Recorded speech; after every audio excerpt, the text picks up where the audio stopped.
November 30th, 1942, 23:48 hours. The waters off Tassafaronga Point, Guadalcanal. Commander William Cole stood on the bridge of USS Fletcher, his eyes fixed on the radar scope's green glow. 7,000 yards ahead, 5 Japanese destroyers steamed in column formation, clearly visible as luminous dots on the screen. The Americans had them. Rear Admiral Carleton Wright's task force held every advantage. 5 heavy cruisers and 4 destroyers against a supply run of enemy tin cans. American radar had spotted the Japanese ships, while the enemy remained blind in the darkness.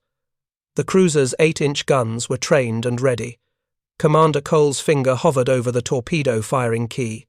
His destroyers carried Mark 15 torpedoes, with a maximum effective range of 6,000 yards at 45 knots.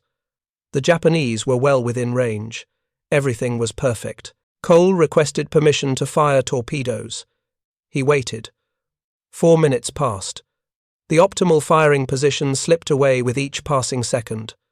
Finally, at 23:20, the order came. Fletcher and her sister destroyers launched their torpedoes into the night. 31 weapons, running hot and true toward the enemy column. Cole watched the bright phosphorescent trails streak across the dark water. Then he turned his attention back to the radar scope, waiting for the Japanese ships to vanish from the display as American torpedoes found their marks. Nothing happened. Every single torpedo missed. Before Cole could process this failure, the Japanese destroyers launched their own torpedoes. No one on the American ships saw the launch. No gun flashes illuminated the enemy position. No sound betrayed the attack. The torpedoes left almost no wake as they ran through the water at 48 knots. If you're enjoying this deep dive into the story, hit the subscribe button and let us know in the comments from where in the world you are watching from today. At 23:48, 2 massive explosions tore through the heavy cruiser Northampton. The ship had not increased speed. Her captain had not ordered radical maneuvers. He believed his ship was safe. The nearest Japanese destroyer was over 12,000 yards away, twice the effective range of any torpedo the Americans knew existed. Northampton absorbed 2 hits in her engine spaces. 3 of her 4 shafts ceased turning. Fire erupted throughout the after section of the ship. 50 men died instantly. 3 other American heavy cruisers, Minneapolis, New Orleans, and Pensacola, also took torpedo hits that should have been impossible. Minneapolis lost her entire bow forward of the second turret. New Orleans lost everything forward of the second turret as well. 125 feet of her hull simply gone, torn away by a single explosion. Pensacola burned from stem to stern, her fuel oil ignited by a torpedo that struck below the waterline aft. The Japanese destroyers escaped without significant damage. They had fired their torpedoes from ranges the Americans considered completely safe. The weapons had run farther, faster, and hit harder than any torpedo in the American arsenal could match. In 30 minutes of combat, a force of supply destroyers had crippled 4 heavy cruisers and sunk a 5th, accomplishing what should have required a fleet action. The survivors could not explain what had happened. Some officers insisted submarines must have been present, firing from close range. Others speculated about mines, though Iron-Bottom Sound had been swept repeatedly. The simplest explanation, that Japanese surface ships had fired torpedoes from extreme range, seemed impossible. American naval intelligence knew the specifications of Japanese torpedoes. They knew the maximum range, they knew the speed, they knew the size of the warheads. The weapons that hit the American cruisers at Tassafaronga should not have existed, but they did exist, and the Americans were dying because they did not understand what they were fighting. Part 2. Building the World.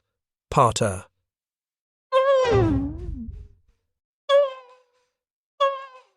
The United States Navy entered the Pacific War with absolute confidence in its understanding of torpedo warfare. This confidence rested on decades of intelligence gathering, technical analysis, and doctrinal development.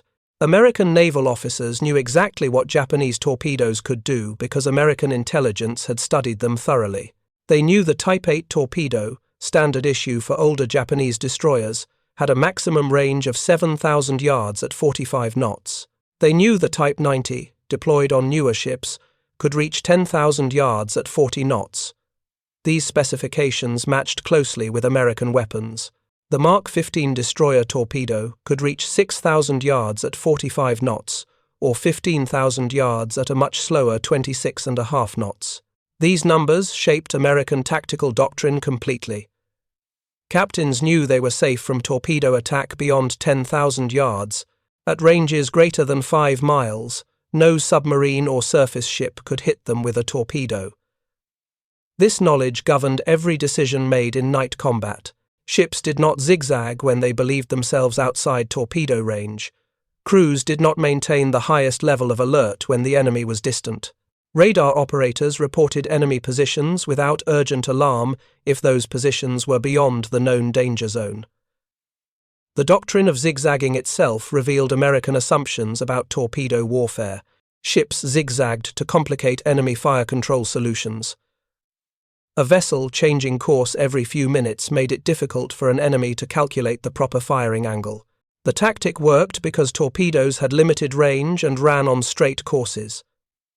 If a ship zigzagged frequently enough, enemy torpedoes would miss as the target's position changed during the weapon's runtime. But zigzagging only made sense if you knew where the danger zone ended. Outside that zone, ships resumed straight courses to conserve fuel and maintain formation integrity. American confidence extended beyond just knowing enemy capabilities. The United States had developed sophisticated tactics for night surface combat. These tactics assumed rough parity in weapons performance. American and Japanese destroyers would engage at similar ranges with similar weapons. The side that detected the enemy first, that coordinated its attack most effectively, that brought superior firepower to bear, would win. Radar gave the Americans an enormous advantage in detection.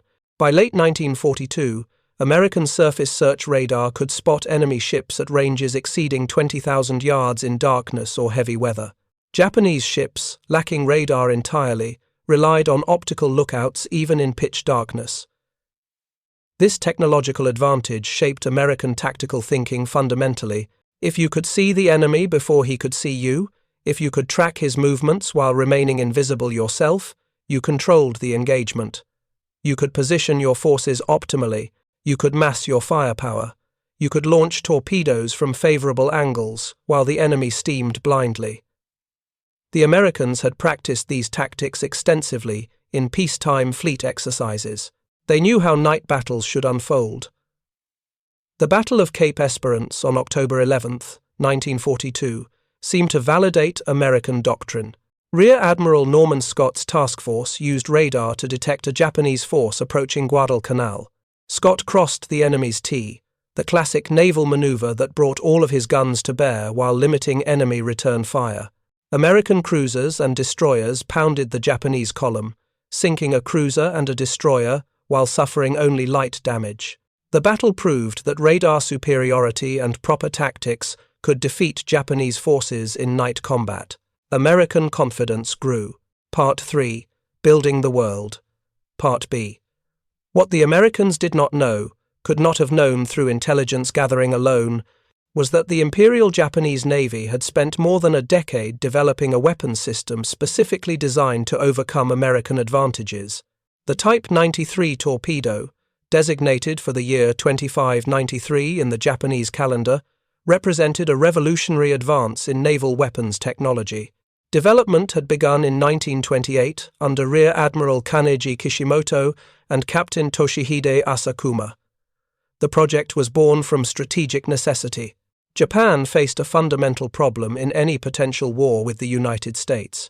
The Washington Naval Treaty of 1922 had established a ratio of 5:3 for capital ship tonnage among Britain, America, and Japan.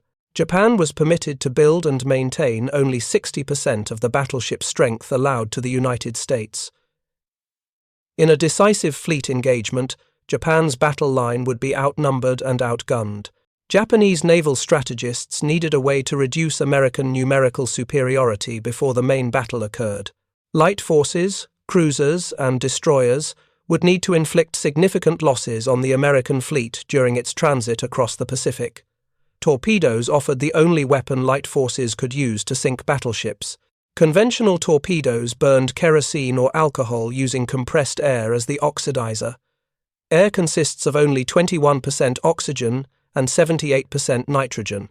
The nitrogen contributed nothing to combustion, but took up valuable space in the torpedo's propulsion system.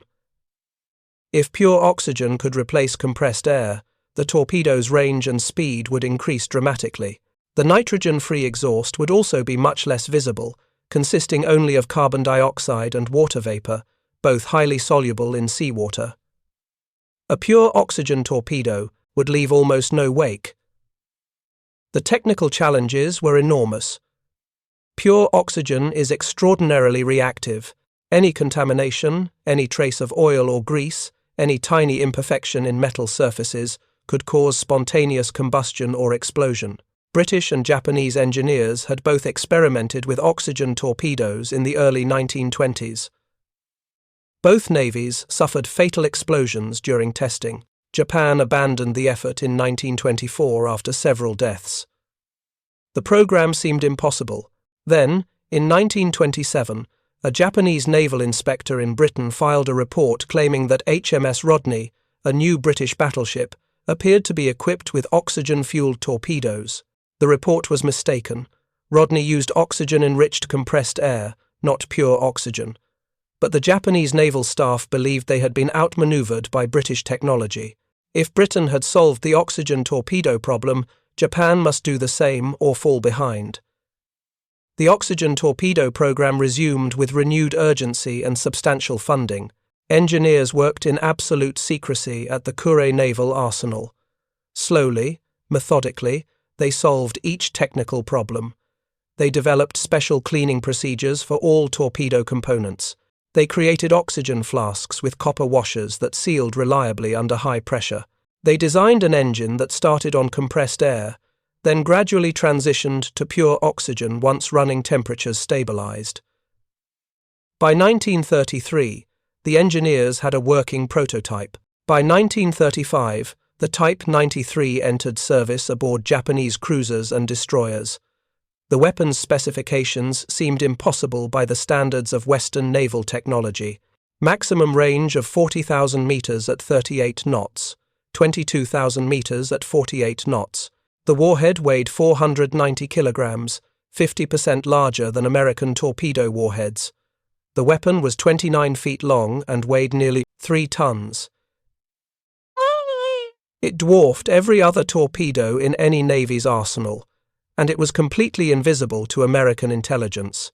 The Imperial Japanese Navy maintained security around the Type 93 through a comprehensive system of compartmentalized information and deliberate deception. Torpedo officers were forbidden to discuss torpedo specifications with any officer not directly involved in torpedo operations. Speed and range settings were omitted from manuals used in torpedo schools. The use of pure oxygen as the propulsion oxidizer appeared in no written documentation accessible to ordinary crew members. Even the oxygen storage tanks aboard ship were labeled secondary air tanks to prevent casual observation from revealing the weapon's true nature. Training exercises recovered every fired torpedo. Ships would spend hours searching for a single missing practice weapon, rather than allow even an inert example to fall into potential enemy hands. Japanese tactical doctrine evolved specifically to exploit the Type 93's capabilities. The concept of long-distance concealed firing, Enkiori Omitsu Hasha, called for cruisers and destroyers to launch massive torpedo salvos from ranges of 20,000 meters or more. The Americans would be hit before they even knew torpedoes had been fired. Japanese war plans estimated that even a 10% hit rate from such attacks would inflict devastating losses. 120 to 200 torpedoes, fired at the approaching American fleet, would score 12 to 20 hits on battleships and cruisers, sowing confusion and reducing American combat power before the main gun engagement began. The physical characteristics of the Type 93 made it extraordinarily lethal when it hit. The warhead contained 490 kilograms of Type 97 Shimose explosive, 7% more powerful than trinitrotoluene by weight. Few destroyers survived a single hit, even heavy cruisers. with their thick armor belts and compartmentalized hulls, could absorb no more than 3 solid hits before critical systems failed. The explosion occurred below the waterline, where water incompressibility magnified the blast effect. The target ship's own hull became a confined space that directed explosive force inward, rupturing bulkheads, collapsing decks, and flooding compartments with seawater and burning fuel oil. American destroyers carried the Mark 15 torpedo in quadruple deck-mounted launchers. The weapon measured 24 feet in length and weighed 3,841 pounds. Its warhead contained 375 kilograms of TNT. The torpedo had 3 speed settings. At 45 knots, it could reach 6,000 yards. At 33.5 knots, it could reach 10,000 yards. At 26.5 knots, a speed so slow that it was rarely used operationally, it could theoretically reach 15,000 yards. The faster settings gave the weapon a reasonable probability of hitting a maneuvering target. The slow setting made hits unlikely against any ship that changed course during the torpedo's extended runtime. Destroyer captains trained to use the 15,000-yard setting only against stationary targets or in massed Browning attacks against enemy battle lines. The tactic involved multiple destroyers firing all their torpedoes in the same general direction, creating a pattern so dense that some weapons would inevitably find targets despite the poor fire control solution. The theory worked on paper. The entire length of an enemy battle line would be covered by torpedo tracks. But the tactic required the American destroyers to close to within 15,000 yards while under fire from enemy heavy guns. The approach would cost ships and lives. Most destroyer commanders preferred to close to 6,000 yards or less, where their torpedoes ran fast enough to hit maneuvering targets reliably. The Mark 15 suffered from another critical limitation. The weapon used a Mark 6 exploder with both contact and magnetic influence detonators. The magnetic feature was supposed to allow the torpedo to explode beneath a ship's hull, breaking the keel and causing catastrophic structural failure. In practice, the magnetic exploder often malfunctioned. Torpedoes exploded prematurely, detonated in the wrong location, or failed to explode at all. Destroyer crews reported these problems repeatedly through 1942 and into 1943. Bureau of Ordnance officials insisted the problems were due to improper deployment techniques, not weapon defects. Captains who complained too loudly about torpedo failures found their fitness reports questioned. The institutional Navy refused to acknowledge that its primary anti-ship weapon was fundamentally flawed. Japanese destroyers, in contrast, carried reload torpedoes with fast reload mechanisms built into the launcher mounts. A Japanese destroyer could fire its initial torpedo spread, reload the launchers in as little as 15 minutes, and fire again. Some Japanese destroyers carried as many as 16 torpedoes total. American destroyers carried only the torpedoes loaded in their launchers, typically 8 to 12 weapons depending on the class. Once those torpedoes were expended, the destroyer's primary offensive capability was gone for the duration of the engagement. Part 5. The Deep Dive. Part B. The night battles of Guadalcanal campaign created a laboratory of brutal experimentation where American tactical assumptions met Japanese material reality. Each engagement taught the Americans something new about what they were fighting, but the learning curve was written in casualties and sunken ships. The Battle of Savo Island on August 9, 1942, opened American eyes to Japanese night-fighting superiority. A force of 7 Japanese cruisers and 1 destroyer surprised and routed an Allied screening force, sinking 3 American heavy cruisers and 1 Australian heavy cruiser in 32 minutes of combat. Nearly 1,100 Allied sailors died. The Japanese force escaped with minor damage. American analysts initially attributed the defeat to tactical mistakes and poor communication. The screening force had been divided by Savo Island itself. The northern and southern groups could not support each other. Radar picket destroyers failed to detect the Japanese approach. The cruisers were caught unprepared with crews at reduced alert status. These were failures of execution, not fundamental flaws in doctrine. Better training, better communications, and better use of radar would prevent such disasters in the future. American confidence in their technological advantages remained intact, but some officers noticed details that did not fit the standard narrative. USS Chicago, part of the Southern Screening Group, had been hit by a torpedo early in the battle. The impact came from a Japanese cruiser over 10,000 yards away. Chicago's captain and crew accepted this as barely possible, perhaps a lucky shot at the extreme range of Japanese torpedo capability. What they could not explain was why their ship had not taken evasive action. Chicago had been steaming on a steady course at the moment of impact. Standard doctrine called for zigzagging when within known torpedo range, but the nearest enemy ships were far enough away that Chicago's captain believed his ship was safe. He had not ordered evasive maneuvers because he thought the Japanese could not hit him at that range. The Battle of the Eastern Solomons on August 24th and the Battle of Cape Esperance on October 11th reinforced American assumptions. These were carrier air battles and surface gun actions where American weapons and tactics worked as designed. Japanese ships took damage. Japanese aircraft fell from the sky. The Americans could win night battles if they used radar properly and maintained tactical discipline. The defeats at Savo Island and later at the First Naval Battle of Guadalcanal on November 13th seemed to result from Japanese superiority in night optics and torpedo fire control, not from fundamental weapons disparity. Then came Tassafaronga. The battle destroyed American illusions completely. Every advantage the Americans possessed proved meaningless. Radar detected the enemy early. American cruisers opened fire from favorable positions. American destroyers launched torpedoes at what should have been effective range. Nothing worked. American torpedoes missed. Japanese torpedoes hit from impossible ranges. 4 heavy cruisers lay dead in the water or sinking while the Japanese force escaped almost unharmed. 1 Japanese destroyer, Takanami, had been sunk by American gunfire. That was all.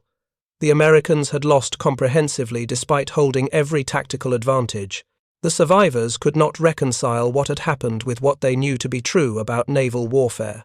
Rear Admiral Carleton Wright, commanding the American force, claimed in his after-action report that his ships had sunk 4 Japanese destroyers and damaged 2 others. He needed to believe he had accomplished something to justify the losses. But reconnaissance the next morning found no Japanese wrecks. Only Takanami had gone down. The other Japanese destroyers were already back at their base, largely undamaged, having successfully delivered their supply drums to the Guadalcanal garrison before escaping. Admiral William Halsey, commanding the South Pacific area, reviewed Wright's report and placed blame on Commander William Cole, the destroyer squadron leader. Cole had fired his torpedoes from too great a distance. He should have closed the range. He should have pressed the attack more aggressively. But Cole had fired from 7,000 yards, well within the effective range of Mark 15 torpedoes at high speed. If his torpedoes had missed, it was because the weapons themselves failed to perform as designed, not because of tactical error on his part. Halsey's criticism reflected the institutional Navy's refusal to acknowledge fundamental problems with American weapons. If you find this story engaging, please take a moment to subscribe and enable notifications. It helps us continue producing in-depth content like this. The truth was becoming impossible to ignore. Japanese surface forces possessed a weapon capability that the Americans had not anticipated. Their torpedoes were hitting at ranges the Americans considered safe. American cruiser captains were not zigzagging because they believed themselves outside the danger zone. They were wrong. Their ships were dying because of that mistake. The wreck of the Japanese destroyer Kikuzuki provided the first solid physical evidence. The ship had been sunk at Tulagi on May 4, 1942, during the carrier raids preceding the Battle of the Coral Sea. She lay in relatively shallow water in a harbour the Americans controlled. In the summer of 1943, after more than a year of devastating torpedo attacks, the Navy finally ordered a detailed examination of the wreck. Salvage divers brought up one of Kikuzuki's torpedoes. It was intact enough for analysts to measure and document. The weapon was 24 inches in diameter. American intelligence had assumed Japanese destroyers carried 21-inch torpedoes like every other navy. The extra 3 inches allowed for dramatically larger fuel capacity and a much heavier warhead. The torpedo was 29.5 feet long, substantially longer than the Mark 15. The engine compartment was larger than expected, and the fuel oxidizer system did not match any known torpedo design. Metallurgical analysis of components revealed construction techniques and materials consistent with handling pure oxygen under high pressure.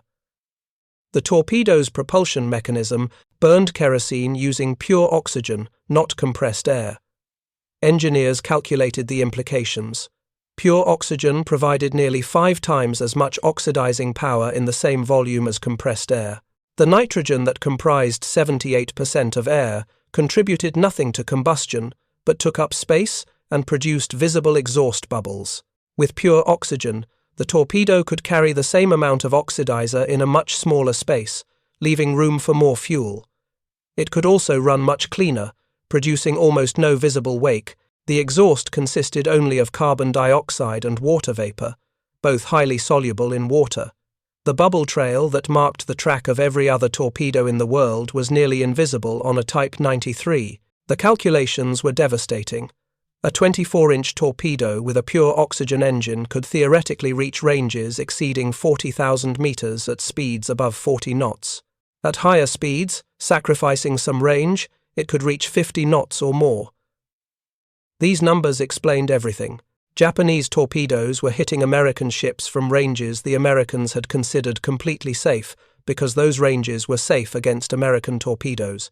The Japanese had been fighting with a weapon that had no Western equivalent. Naval intelligence issued a comprehensive bulletin describing the Type 93's performance in March 1944, more than 2 years after American ships first encountered the weapon in combat. The bulletin confirmed what survivors of battles like Tassafaronga had reported, but what the Navy had been reluctant to believe. Japanese torpedoes could reach targets at 20,000 yards or more. They ran at speeds exceeding 45 knots. They carried warheads approaching 1,100 pounds of high explosive. They left almost no wake. They were extraordinarily dangerous at ranges American doctrine considered safe. The bulletin changed American tactical doctrine completely. Ships could no longer assume they were safe at 10,000 yards or even 15,000 yards. The new doctrine required continuous zigzagging whenever Japanese surface forces were present, regardless of range. Radar operators were instructed to report any Japanese surface contact with urgent priority. Cruiser and destroyer captains were ordered to treat any Japanese ship as capable of launching torpedoes that could hit them immediately, even at extreme ranges. The comfortable certainty that had governed American night tactics disappeared. Every engagement now carried the assumption that Japanese torpedoes might already be in the water, running silently toward American ships from far beyond visual range. Captain Tameichi Hara, commanding the Japanese destroyer Shigure, later wrote about the Type 93's psychological impact. Our torpedoes were our secret weapon. We knew the Americans did not understand what they were fighting. Every time we launched, we knew we could hit them before they realized they were under attack. Their ships would explode, their men would die, and they would not know why. It gave us enormous confidence in night battles. We could fight forces much larger than our own because we could strike first from impossible ranges. The Americans had been fighting blind for more than 18 months. Their tactical doctrine, their understanding of safe ranges, their entire approach to night surface combat had been based on assumptions that were catastrophically wrong. Japanese torpedoes could hit them from twice the range they expected. The weapons ran faster than American torpedoes. They hit harder. They left almost no trace, and the Americans had not known any of this until the evidence became impossible to deny. The ships lost at Savo Island, at Tassafaronga, at a dozen other night engagements had gone to the bottom because American intelligence had failed to discover what the Japanese had spent 15 years developing in secret. The cost of that, ignorance, was measured in thousands of lives and dozens of ships sent to the floor of what the sailors now called Iron Bottom Sound. The knowledge came too late to save the ships already lost. Northampton sank at 03:04 on December 1st, 1942, 6 hours after the torpedoes hit her. 431 men survived. 50 died in the initial explosions or drowned as the ship went down. Minneapolis made it back to Tulagi with her entire bow missing.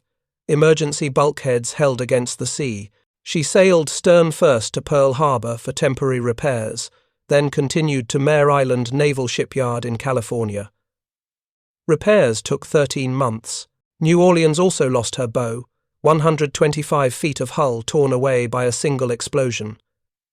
She too made it to Tulagi, then to Sydney, Australia, then to Puget Sound. She did not return to service until August 1943. Pensacola burned for 2 days before damage control teams extinguished all fires. She spent months in repair. These 4 ships represented over 40,000 tons of heavy cruiser displacement removed from the South Pacific Fleet at a critical moment in the Guadalcanal campaign. The Americans needed every combat-capable cruiser to support the Marine garrison ashore and contest Japanese reinforcement efforts. Losing 4 heavy cruisers in a single night to a force of supply destroyers was strategically catastrophic. It was also profoundly humiliating. The Americans had held every advantage: radar, superior numbers, favorable tactical position. None of it mattered against a weapon they had not known existed. But the Americans adapted. Once they understood what they were fighting, they changed their doctrine comprehensively. The new tactical instructions issued in early 1943 required continuous evasive maneuvering whenever Japanese surface forces were present. Ships were to zigzag constantly, changing course every few minutes regardless of the enemy's known position. Radar contacts were to be reported immediately with urgent priority. Gun engagements were to be prosecuted aggressively, closing the range rapidly to prevent Japanese forces from launching torpedo spreads at leisure. Most importantly, American ships were never to assume they were safe at any range. If Japanese vessels were present, torpedoes might already be running. The Americans also began developing their own countermeasures. Improved radar sets could detect torpedo wakes under certain conditions. Sonar operators were trained to listen for the sound of torpedo engines. Lookouts were positioned to watch the water surface for the faint trails Type 93s left. More fundamentally, American industry began producing new destroyers at rates that overwhelmed Japanese shipbuilding capacity. For every ship the Japanese sank, the Americans built 5. The Type 93 remained a devastating weapon, but it could not compensate for the industrial disparity between the two nations. American torpedo development also accelerated. The Mark 18 electric torpedo entered service in 1943. It was slower than the Mark 15, but left no wake and had reasonable reliability. The Bureau of Ordnance finally acknowledged and fixed the Mark 6 exploder problems after nearly 2 years of denial. By late 1943, American destroyers carried torpedoes that actually exploded when they hit targets. The weapons still could not match the Type 93's range and speed, but they were reliable enough to be tactically useful. American submarines, equipped with working torpedoes, began decimating Japanese merchant shipping. The tonnage war turned decisively against Japan. Japanese forces continued using the Type 93 effectively through 1943 and into 1944.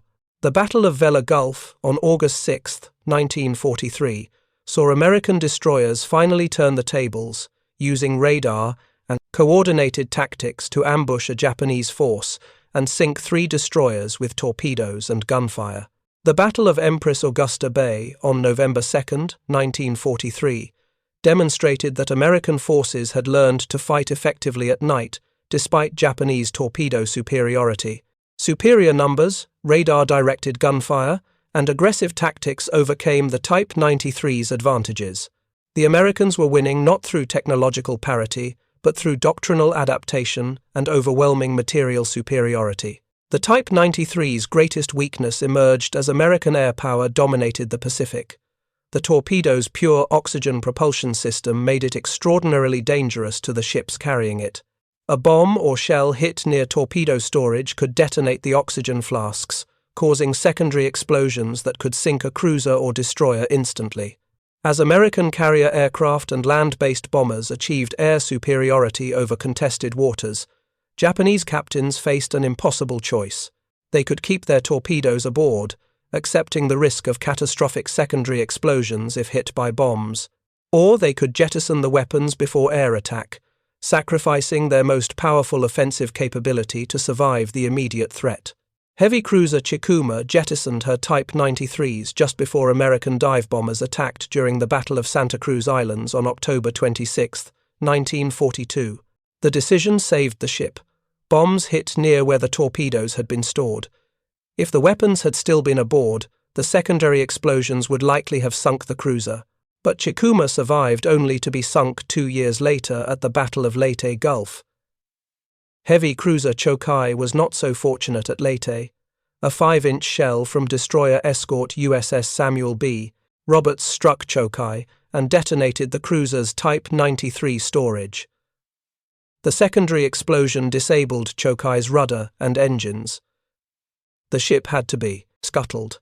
A shell that would normally cause minor damage to a heavy cruiser instead resulted in total loss because of the volatile torpedoes aboard. By late 1944, Japanese surface forces rarely operated in waters where they could use their torpedoes effectively. American air power dominated daylight hours. Japanese ships could only move at night or in heavy weather. Even then, American radar-equipped ships detected them at long range. The decisive surface engagements that Japanese doctrine had anticipated never occurred. The Type 93, designed for fleet actions in which Japanese light forces would whittle down the American battle line before the main engagement, found itself instead fighting scattered actions against an enemy who understood its capabilities and had adapted tactically to counter them. The final major surface action of the Pacific War occurred in Surigao Strait on October 25, 1944. Vice Admiral Shoji Nishimura's force of 2 battleships, 1 heavy cruiser, and 4 destroyers attempted to force the strait and attack American landing forces at Leyte Gulf. American destroyers ambushed the Japanese column with torpedo attacks. American battleships, many of them salvaged and repaired after Pearl Harbor, crossed Nishimura's T and pounded his ships with gunfire. The Japanese force was annihilated. Nishimura went down with his flagship Yamashiro. Only 1 Japanese destroyer escaped. The Americans controlled the engagement completely from detection through execution. Japanese torpedoes, including Type 93s fired by destroyers in Nishimura's force, achieved nothing. American radar, superior numbers, and aggressive tactics had rendered the super torpedo tactically irrelevant. The human cost of the Type 93 extended beyond the ships it sank. Every sailor who went into the water when a cruiser or destroyer took a torpedo hit faced hours or days of exposure, injury, and often shark attack before rescue. USS Juno, sunk by Japanese submarine I-26 after being crippled by a Type 93 from destroyer Amatsukaze, took 687 men down with her. Only 10 survived the sinking. USS Strong, torpedoed by destroyer Niyazuki on July 5, 1943, lost 46 men in the initial explosion. USS Helena, hit by Type 93s from destroyers Suzukaze and Tanikaze on July 6, 1943, lost 168 men. The survivors floated in Kula Gulf for 3 days before being rescued. Many died of wounds or exposure during that time. The psychological impact lasted longer than the physical damage. American sailors who survived torpedo attacks carried memories of ships exploding without warning, of men trapped below decks as compartments flooded, of swimming through burning oil slicks while ships sank beneath them. Commander Frederick Moosbrugger, who led the destroyer force that won decisively at Vela Gulf, later said that every officer who had been at Tassafaronga went into subsequent battles with profound respect for Japanese torpedo capabilities. They knew what those weapons could do. They had seen cruisers broken in half by single hits. That knowledge shaped every tactical decision they made. The broader lessons of the Type 93 extended far beyond the Pacific War. The weapon demonstrated that secret development programs could produce decisive tactical advantages, even between major powers with extensive intelligence services. The Americans had known about Japanese torpedoes. They had studied captured examples of older types. They had analyzed Japanese tactical doctrine. They had observed Japanese torpedo attacks in the Second Sino-Japanese War. None of this intelligence work revealed the existence of the Type 93 until physical evidence became unavoidable. The Japanese had kept their most important naval weapon secret for nearly a decade through compartmentalized information and rigorous operational security. This success of Japanese operational security contrasted sharply with other aspects of the Pacific War. American codebreakers had penetrated Japanese naval communications thoroughly by mid-1942. The victory at Midway resulted directly from American intelligence reading Japanese operational plans. Throughout the war, American forces knew Japanese force dispositions, movement schedules, and tactical intentions from intercepted and decrypted messages. Yet none of this signals intelligence revealed Type 93 specifications. The weapon remained secret because information about it was never transmitted in forms that American intelligence could intercept. Japanese torpedo officers discussed the weapon only in person, never over radio or telephone. Technical manuals omitted key specifications. Even captured documents rarely contained complete information about torpedo performance. The industrial implications were equally significant. Japan had invested enormous resources in developing and producing the Type 93. The weapon required specialized manufacturing facilities, particularly for the high-pressure oxygen flasks. The torpedo itself was expensive and complex. Each unit cost far more than a conventional torpedo. Japan produced approximately 12,000 Type 93s during the war. This represented a substantial portion of Japanese naval ordnance production capacity. Yet the weapon's strategic impact was limited. Japanese torpedoes sank or crippled dozens of American ships, inflicted thousands of casualties, and won numerous tactical victories. But they could not change the strategic balance of the war. American industrial capacity simply overwhelmed Japanese advantages in individual weapon systems. The Type 93 also revealed the dangers of over-specialization in weapon development. The Japanese had created the world's most advanced torpedo, optimized for the specific tactical scenario they anticipated. Night engagements between surface forces in which Japanese ships would ambush American formations with long-range torpedo spreads. When those engagements occurred, as at Tassafaronga, the weapon performed brilliantly. But the war did not unfold as Japanese planners had anticipated. Carrier aviation dominated Pacific naval warfare, submarines decimated merchant shipping, amphibious operations, not fleet engagements, determined control of strategic positions. The Type 93 was magnificent at a mission that became increasingly irrelevant as the war progressed.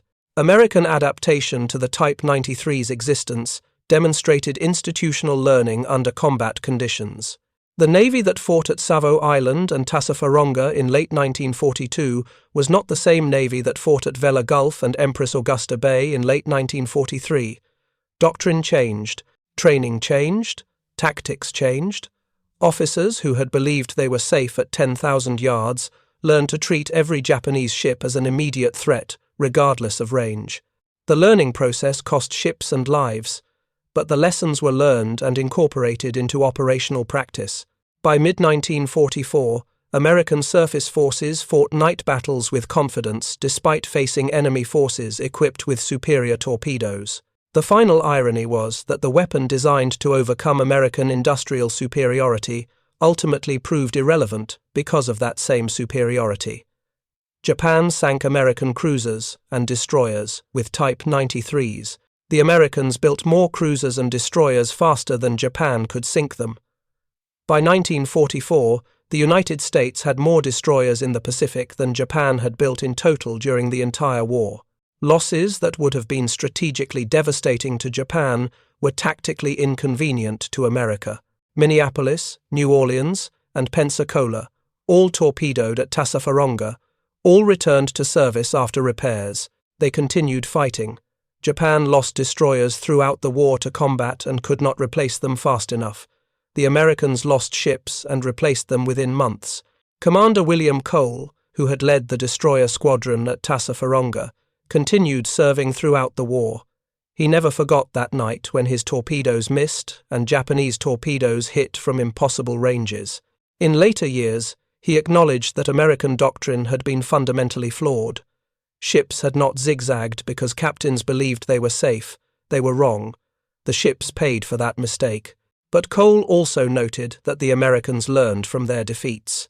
By war's end, American destroyer crews were the most capable in the world, trained to fight enemy forces that possessed weapons superior to their own and still prevail through better tactics, better coordination, and overwhelming numbers. The Type 93 sank its last ship in April 1945. By then, the Imperial Japanese Navy had effectively ceased to exist as a fighting force. Most cruisers and destroyers had been sunk or damaged beyond repair. Fuel shortages kept surviving ships in port. The super torpedo that was supposed to equalize the balance between Japanese and American naval power had done its job brilliantly in dozens of engagements. It had killed thousands of American sailors. It had sunk or crippled dozens of American warships. It had terrorized the survivors who knew what a long lance could do to a ship and a crew. But it had not changed the outcome of the war. The nation with the bigger industrial base, the one that could build ships faster than they could be sunk, had won. The Type 93 had been the finest torpedo in the world. It had not been enough. The lesson was written in the waters off Guadalcanal, in Iron Bottom Sound, where dozens of ships from both sides lay on the ocean floor. Superior weapons could win battles. They could not win wars against enemies who learned from their mistakes and possessed the industrial capacity to replace losses faster than they accumulated. The Americans who died at Tassafaronga, hit by torpedoes they never saw coming from ranges they thought were safe, had paid the price for their navy's ignorance. Their shipmates learned from those deaths. They adapted, they developed new tactics, they fought smarter, and ultimately, they won. Thank you for watching. For more detailed historical breakdowns, check out the other videos on your screen now, and don't forget to subscribe.